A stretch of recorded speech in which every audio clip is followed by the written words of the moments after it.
COVID is critical because this is what convinces people to accept, to legitimize total biometric surveillance. If we want to stop this epidemic, we need not just to monitor people, we need to monitor what's happening under their skin, their body temperature. Like we walked in here, we had to go through a body temperature test. Now they're using it to see whether you have the coronavirus. But exactly the same technology can determine what you think about the government. You know, anger is a biological phenomena just like disease. It's not some spiritual thing out there. It's a biological pattern in your body.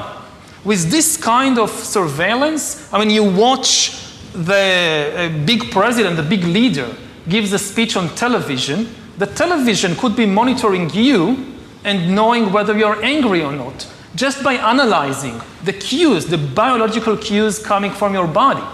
Are you angry about what you hear? Are you frightened? Are you bored? This is the kind of power that Stalin didn't have. You know, when Stalin gave a speech, everybody, of course, clapped their hand and smiled.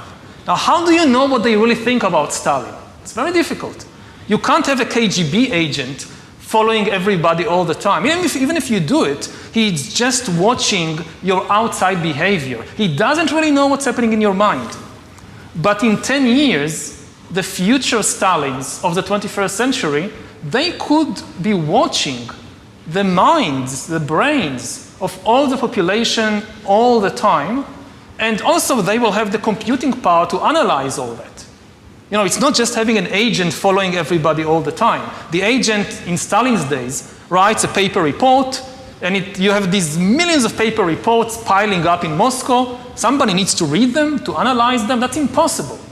Now you don't need human agents. You don't need human analyzers. You just have a lot of sensors and an AI which analyzes it, and that's it. You have the worst totalitarian regime in history.